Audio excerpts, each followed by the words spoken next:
Everyone has been wanting this for the longest and it still hasn't happened, but I would like the Gamecube library on the eShop from the Nintendo Switch. The Wii U eShop had games for the NES, SNES, Game Boy Advance, Nintendo 64, and Nintendo DS. This video will be on the top 5 Gamecube games I want ported, or remastered, or in any way just transferred to the Switch. Luckily, some have already been ported or remade, so they don't need to be on lists like Strikers or Sunshine. Also, please bring back a newer remastered Mario Sluggers. Yes, I know it's not a GameCube game, but the new Strikers is ass, and I want a new Sluggers. Anyways, time to start the list.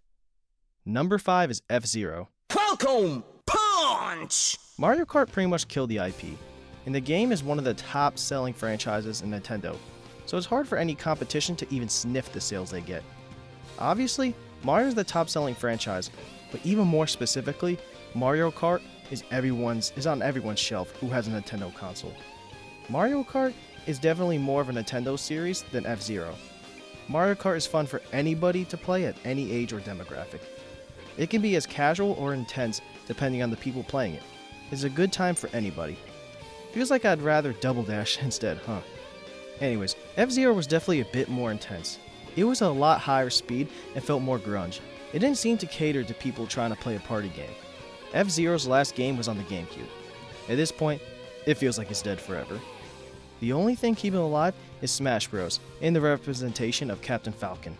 They'll never get rid of the character because of how iconic he is to Smash. Not FZero, but Smash.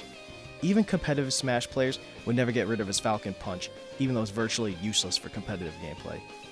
The Switch releases games like FZero without it being named FZero. They are branded like knockoff FZeros, but more modern. The nail in the coffin feels like the making of Fast RMX. It reminds me of FZero with the speed of the game, and it feels that's how close we'll get to being like the GameCube game many loved. A nice $20 game with some pretty decent reviews and solid graphics. Like I said, Mario Kart dethroned it, and the most recent game has added tracks, music, carts, and new costumes to the game, basically saying, here, you satisfied? I'd imagine if FZero ever came back out, it would make more sense to be on the PlayStation or Xbox. It was definitely not best fitted for Nintendo, sadly. Also, it's number 5 because I'm not insanely crazy on it myself, but it was a fun alternative to Mario Kart, which just feels a little slower to me.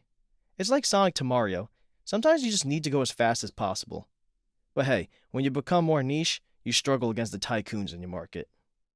Number 4 is Paper Mario Thousand Year Door. We haven't really gotten a good Paper Mario game since this one right here, on the GameCube made in 2004. It's been about 2 decades since we've gotten a good Paper Mario. 2 decades is insane. They have made 5 since then, which is about 1 per every 4 years. And they're all pretty ass. The last 2 in particular are just garbage. Thank goodness for the Paper Mario 64 being on my Wii U eShop. Luckily, the Mario Party franchise is back in the right direction with the latest game. Definitely needs more content, but it's a step in the right direction. Paper Mario just needs to end at this point because it hurts just getting excited for a new one just to be nothing like the first 2. And that's just it. It's not like it's a one-hit wonder. The Paper Mario 64 game was just as good. I don't know how they make 2 good ones and then stop using that same formula that made the first 2 so good. If you're a huge old Paper Mario fan, I'd recommend paying $25 to play Bug Fables. I played it and it was so good. Had plenty of content well past a $25 price tag. Honestly, it should be $60, but hey, not complaining with $25. Play that game and you'll feel like it's one of the older Paper Mario games. You always want to change games slightly and keep on adding on to them, so they don't feel stale. But you also don't want to change what makes the franchise a franchise.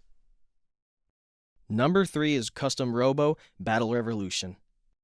This was one of the most underrated games on the console. They made 1 banger and just dipped.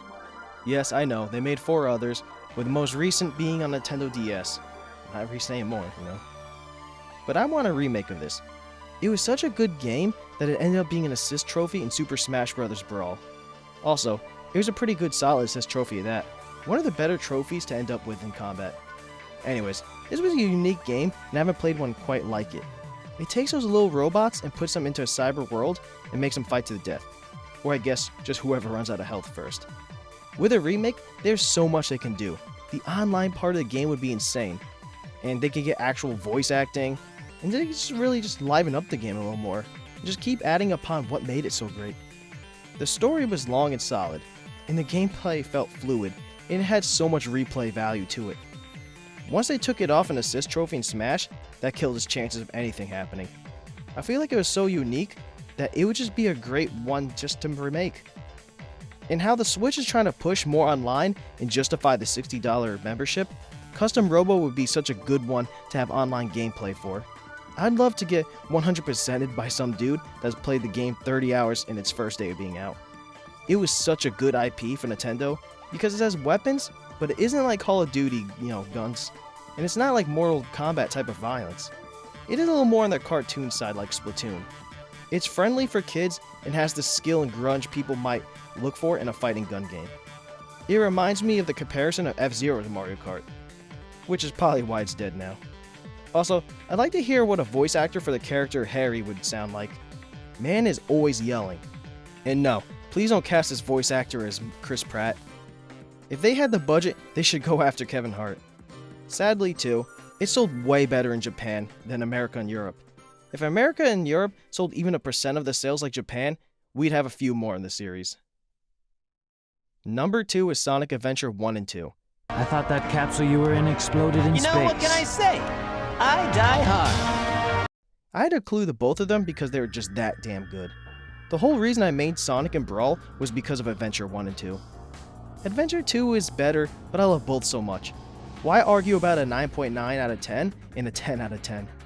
I haven't played Sonic since the Gamecube. I know Sonic Heroes and Shadow Game can be a little more controversial, but I like the both of those too. Don't worry though, I'm a Sonic 06 hater. Newer Sonic games just don't do anything for me. If they were to bring back Sonic Adventure 1, please take the big part out of the game. It just feels like a waste of time. They had to be trolling with the inclusion of Big in the game with his damn fishing mechanic. The games were definitely clunky, and the mouth animations and overall voiceovers need a little more work, but the core of the game was amazing. I always go back to Wind Waker for what a remaster should do. Ramp up the graphics to look more up to date, add some extra content, and fix the problems from the original, which the game definitely did by giving you a sailing attachment that lets you go fast in the ocean. It made finding the Triforce a million times easier.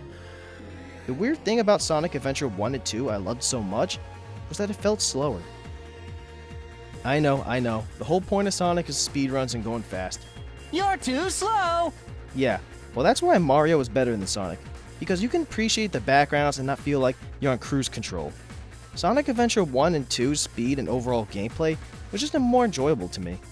Also, the stories felt more serious and dangerous. Like the world was actually in trouble and the characters' actions helped affect what happened. Mario made the 3D All-Stars. I wouldn't mind paying $60 for Sonic Adventure 1, 2, and Sonic Heroes. And if I'm not mistaken too, Sonic Heroes is technically the next thing canon after Sonic Adventure 2. Lastly, I bet the person who made the soundtracks to the Knuckles part of Sonic Adventure 2 would be happy with a remake. Yeah, that's a whole story of its own. Number 1 is Kirby Air Ride. This game with online would be insane. An open world MMO would be a $100 cash cow game. I'd honestly pay $60 and a $60 pass or whatever for this. This game wouldn't hit as hard with no online, but nonetheless would still be great. Luckily, I had a few friends as a kid, so this game was a lot of fun. Now I have none, so I need online for this. When you play split screen with your friends, you would just play the city mode and just mess around. Nothing more satisfying than getting the Dragoon and the music that would play from getting it. Your friend and you would both just make vehicle garages and have all-out wars. The Hydra honestly was a nice alternative to Dragoon. It was a tank on the ground. See Kirby going flying 50 miles after getting hit by one was so funny. You imagine the racist shit that would be said in a Kirby Air Ride MMO when you hit them with a Hydra and destroy all their vehicles? But even the racing part of the game was fun. Having actual races were cool, and doing the side missions and just everything about the game. They just made a 3D Kirby and it was amazing, so why not continue momentum with the new Kirby Air Ride game?